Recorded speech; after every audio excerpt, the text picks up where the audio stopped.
Nirmalamma budget Telangana సర్కార్కు భారీ ఆశలు రేపుతుంది. సంక్షేమ పథకాలు అమలు, అభివృద్ధి ప్రాజెక్టుల నిధుల కోసం కేంద్రం నుంచి సహాయం కోసం ఎదురు చూస్తుంది.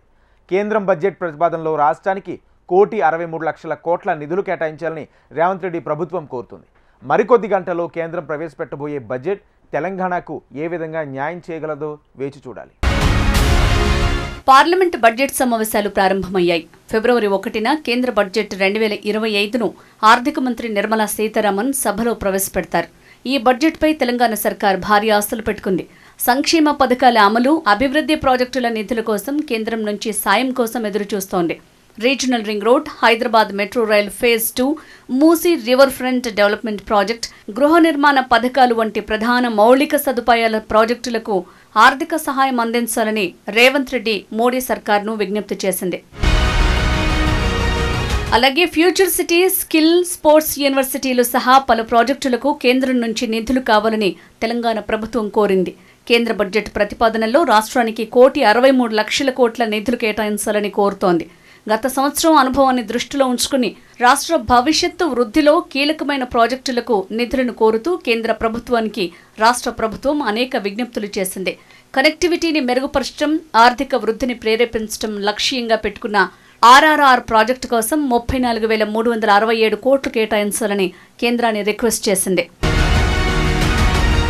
హైదరాబాద్ మెట్రో రైల్ ఫేజ్ 2 విస్తరణకు, ట్రాఫిక్ రద్దీని తగ్గించడానికి కొత్త కారిడార్లను కలుపుతూ నెట్వర్క్ని 76.4 కిలోమీటర్లు విస్తరించడానికి 24,269 కోట్లు అవసరమని అంచనా వేసింది. ఈ ప్రాజెక్టులకు సంబంధించిన వివరణాత్మక ప్రాజెక్టు నివేదికలు సమర్పించగా కేంద్ర పట్టణాభివృద్ధి మంత్రిత్వ శాఖ ఆమోదం తెలపాల్సి ఉంది. మూసీ నది పునరుజ్జీవన ప్రాజెక్టుకు 14,100 కోట్ల నిధులు అవసరమవుతాయని సహకరించాలని విజ్ఞప్తి చేసింది. అలాగే ఏపీ పునర్విభజన చట్టంలో తెలంగాణకు ఇచ్చిన హామీలను చేపట్టేందుకు నిధులు ఇవ్వాలని రాష్ట్ర ప్రభుత్వం కోరుతోంది. కేంద్రం నుంచి పెండింగ్లో ఉన్న 1,800 కోట్ల గ్రాంట్లను విడుదల చేయాలని కోరింది. ఆంధ్రప్రదేశ్ పునర్వ్యవస్థీకరణ చట్టం కింద ఏపీ నుంచి రావాల్సిన నిధులు, రాష్ట్రం మీద పడిన 2,547 కోట్ల అప్పులు ఇప్పించాలని విజ్ఞప్తి చేసింది. అలాగే కేంద్రం నుంచి గ్రాంట్లు పెంచాలని రాష్ట్ర ప్రభుత్వం గట్టిగా కోరుతోంది. గతంలో భారీగా కోత పడిన నేపథ్యంలో వచ్చే ఏడాది అన్ని పథకాలకు కలిపి గ్రాంట్లుగా దాదాపు 30,000 కోట్లు ఇవ్వాలని రాష్ట్ర ప్రభుత్వం కోరుతున్నట్టు సమాచారం.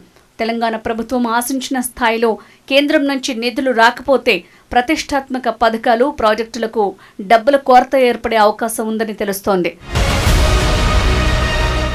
కేంద్ర బడ్జెట్లో రైల్వేకు చేసే కేటాయింపులకు సంబంధించి రాష్ట్ర ప్రభుత్వం గంపెడాసలు పెట్టుకుంది. తెలంగాణ రాష్ట్రంలో ఇప్పటికే ప్రతిపాదనలో ఉన్న కొత్త రైల్వే మార్గాల ప్రాజెక్టులు, రైళ్లు, అదనంగా లైన్ల నిర్మాణానికి అవసరమైన నిధులను కేటాయించాలని కోరుతోంది. ఇవి కాకుండా కొత్త రైళ్లు, ప్రాజెక్టులను కేటాయించాలని డిమాండ్ చేస్తోంది.